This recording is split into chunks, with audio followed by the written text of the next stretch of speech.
Hello so guys everyone dear student, welcome है आप सभी का हमारे यूट्यूब चैनल मैथ है सेंटूम।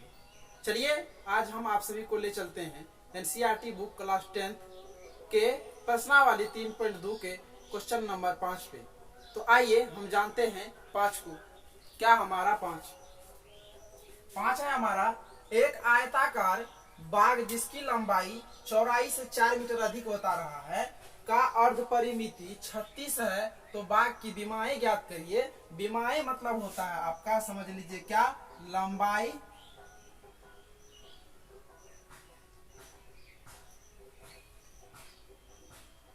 और चौड़ाई।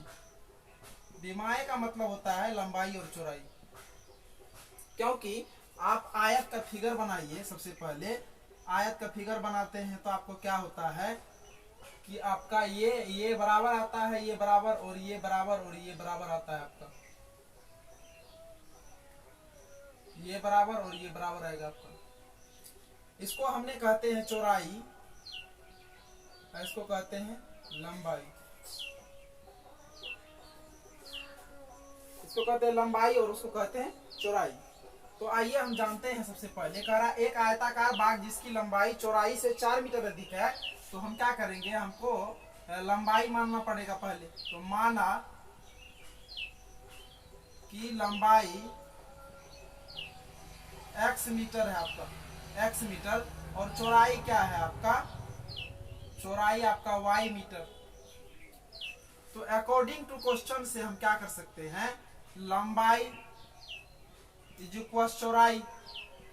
तो हमारा x है लंबाई और ये y है, तो कह रहा है आपका कि 4 मीटर अधिक है, चौड़ाई से 4 मीटर अधिक है कौन, लंबाई। इसका मतलब अगर यदि 4 इसमें हम प्लस करते हैं तो इसके बराबर होता है, यानी x के बराबर होता है। तो अब क्या करेंगे, हम x इधर y लाएंगे तो माइनस हो जाएगा, बटे 4 बराबर 4 हो जाएगा। ये समीकरण 1 हो गया। अब क्या करेंगे, again according to question, again according to question, again according to question में आपका अर्ध परिमिति का मतलब होता है x प्लस वाई बराबर आपका 36 है। इसको समीकरण 2 मान लीजिए। अब क्या होगा कि हम जान रहे हैं कि हमारा यह एक्सरसाइज जो है 3.2, इसमें हमारा क्या ग्राफ के द्वारा कह रहा है कि आपकी विमाएं ज्ञात करने के लिए, यानी लंबाई और चौड़ाई ज्ञात करने के लिए। तो हम क्या करेंगे, सबसे पहले हम मान सारणी निकालेंगे। ये समीकरण युग्म का, दो चर वाला रैखिक समीकरण युग्म का पहले हम मान सारणी निकालेंगे। अगर यदि मान सारणी हमारा निकल जाता है तो क्या कर सकते हैं, हम आसानी से ग्राफीय विधि से हम क्या कर सकते हैं, आयत की विमाएं ज्ञात कर सकते हैं, लंबाई चौड़ाई ज्ञात कर सकते हैं। तो आइए देखते हैं क्या होता है। समीकरण 1 में हम जब अगर यदि मान रखेंगे, समीकरण 1 में y बराबर क्या 0 लेते हैं, तो x बराबर क्या हो जाएगा हमारा, x माइनस वाई 0 है, बट्टे बराबर 4 है, तो x बराबर हमारा 4 ही होगा, ये माना गया। अब पुनः क्या करेंगे, पुनः समीकरण 1 में अगर यदि हम y बराबर 1 लेते हैं तो x बराबर क्या हो जाएगा हमारा, इधर 1 इज इक्वल टू 4, तो हमारा x बराबर क्या हो जाएगा, 5 हो जाएगा, ये प्लस होगा जाके उधर। अब फिर क्या होगा, पुनः हम कर लेते हैं, पुनः समीकरण 1 में y बराबर अगर यदि 2 लेते हैं तो x बराबर हमारा क्या आ जाता है, इधर 4 प्लस 2 हो जाएगा, तो हमारा x बराबर क्या 6 आ गया, ये एक मान आ गया। अब क्या कर सकते हैं, हम मान सारणी बना लेते हैं, मान सारणी। तो मान सारणी में क्या होगा आपका, देखिए x और y लिए हैं, तो यहाँ 0 लिए हैं आप, 0 1 और क्या लिए हैं, 2 लिए हैं, तो इधर आपका कितना आया है, 4 5 और 6 आया। अब क्या करेंगे, सेम कहानी हम करेंगे समीकरण 2 में। समीकरण 2 में अगर यदि y बराबर हम क्या करते हैं, 16 ले लेते हैं। 16 हम क्यों लेते हैं कि आप सोचिएगा कि नहीं आपने सर जी अपने जीत के लिए 16 लिए हैं, वो कोई मायने नहीं रखता है। आप अपने मन के मर्जी, मन के मुताबिक से आप कुछ भी रख सकते हैं। हम 16 ले रहे हैं, आप 18 20 50 कुछ ले सकते हैं, आपके मन मर्जी पे बात है। हम क्या करते हैं, यहाँ 16 ले लेते हैं। y बराबर क्यों लिए, क्योंकि यहाँ 36 ज्यादा है, तो इसलिए हम ज्यादा लेंगे तो तब हमारा कम मान होगा, मतलब बराबर में, या बराबर से कम या थोड़ा सा ज्यादा। तो क्या होगा हमारा, देख लीजिए कि x बराबर तब क्या हो जाएगा 36 और ये माइनस में चला जाएगा आपका, तो क्या हो जाएगा 20 हो जाएगा x बराबर, होगा कि नहीं, x बराबर 20 एक ठो मान आ गया। पुनः क्या करेंगे, पुनः समीकरण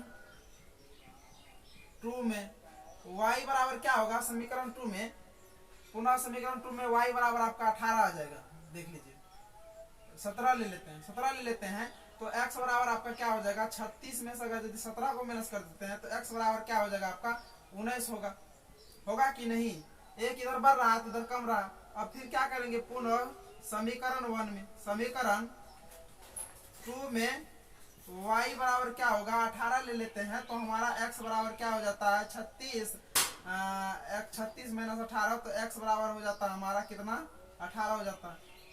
अब क्या करेंगे, हम मान सारणी बना लेते हैं, मान सारणी। अब मान सारणी जब बनाएंगे हम तो हमारा क्या होगा, x लिए हैं और y लिए हैं, ये 1 2 3। अब क्या होगा, अगर यदि आप 16 लिए हैं तो 20 आया है, 19 आया है, 18 आया है, 17 इधर 18, ये मान आ गया आपका मान सारणी। अब क्या करेंगे, हम आसानी से ग्राफ बना सकते हैं, तो चलिए जल्दी से नोट कर लीजिए इसको, हम ग्राफ बनाएंगे इसके बाद, जल्दी से नोट कर लीजिए, टाइम ना लगाइए।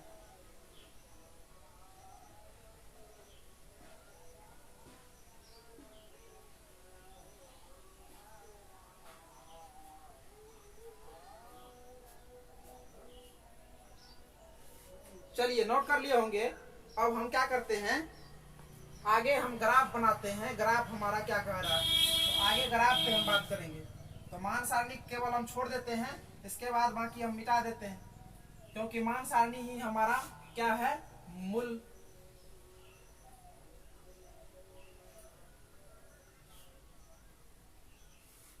अब देखिए ग्राफ बना लेते हैं,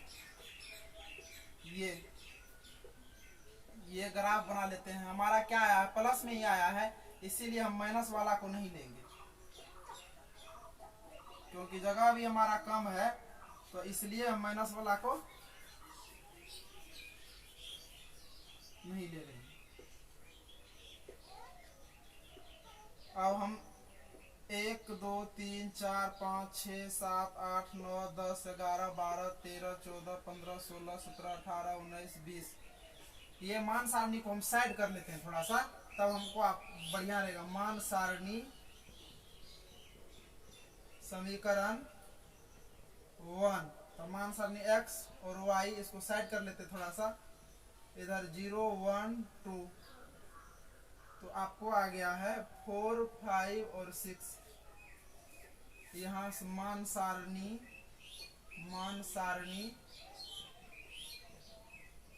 समीकरण 2, इधर x और y तो आपका क्या हो गया है, इधर 16 लिए हैं, 17 लिए हैं, 18 लिए हैं, तो 20 आया है, 19 आया है, 18 आया आपको। अब इधर वाला हम क्या करते हैं, मिटा देते हैं। ग्राफ बनने में अब हमको कोई असुविधा नहीं होगा, यहाँ से हटा दिए तो देख लीजिए आपका क्या हो जाएगा। यहाँ से हम ग्राफ खींच लेते हैं, तो इसके यहाँ 1 2 3 4 5 6 7 8 9 10 11 12 13 14 16 17 18 19 20 हो गया। आप जान रहे हैं कि ये x डैश है, ये y डैश है, ये x है आपका, ये y है। तो अब क्या होगा कि अब 16, तो 1 2 3 4 5 6 7 8 9 10 11 12 13 14 15 और 16 यहाँ आ रहा आपका 16 17 18 19 20, ये आ गया। अब क्या हो गया, यहाँ x में आपका 1 2 3 4 5 6 7 8 9 10 11 12 13 14 15 16, तो आपका 16 ये हो गया, 17 ये हो गया, 18 ये हो गया, 19 ये हो गया, यहाँ 20 हो गया आपका ये। अब क्या हो गया, 4 5 6 और 1 2 3 4 5 6 7 8 9 10 11 12 13 14 15 16 आ गया, ऊपर में लिख दिया हम।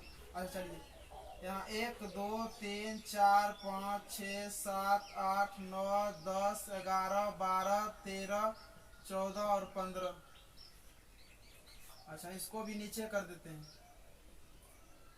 16, 17, 18, 19 और 20, ये आपका 0 0 है। अगर यदि आप 0 लिए हैं, ये 0 है, अगर यदि 0 लिए हैं तो आपका 4 आया है, 0 लिए हैं तो 4 यहाँ आया है, 4 और 0। उसके बाद अगर यदि आप 1 लिए हैं तो 5 आया है, 1 लिए हैं तो 5, इसका मतलब यहाँ यहाँ यहाँ 5 और 1। इसके बाद आप क्या किए हैं, 2 लिए हैं तो 6 आया है, इसका मतलब 2 लिए हैं तो 6 कहाँ आया है, 2 लिए हैं तो 6 यहाँ आया है, 2 6, तो 6 2 लिख लेंगे। अब इसको हम मिला देते हैं। देखिए थोड़ा सा आपका इधर जाएगा,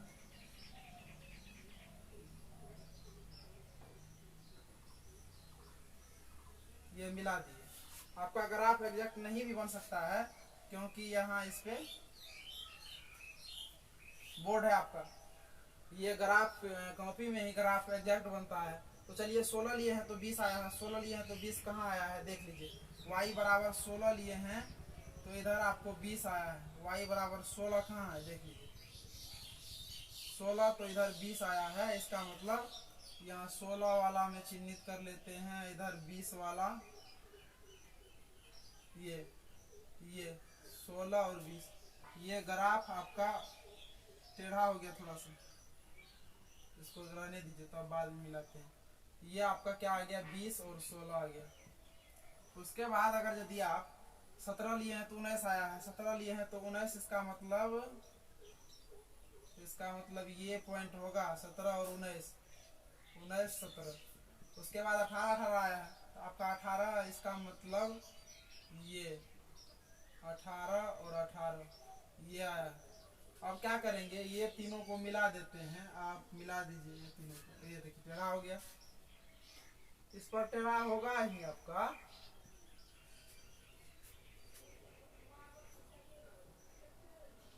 उसमें आपका कोई दूराई नहीं। देखिए यहाँ आपका कट किया, इसका मतलब आपका क्या हो जाएगा, लंबाई किसको माने हैं, लंबाई x को माने हैं, तो लंबाई यहाँ 20 और 16 पे कट किया तो ज्यादा कौन चीज, लंबाई तो ज्यादा होता है 20 और चौड़ाई कम होता है, तो लंबाई आप किसको माने हैं, x को, तो x बराबर आपका क्या हो जाएगा, 20 हो जाएगा। उसके बाद आप क्या किए हैं, चौड़ाई किसको माने हैं, चौड़ाई y को माने हैं, तो y बराबर क्या हो जाएगा आपका 16 हो जाएगा।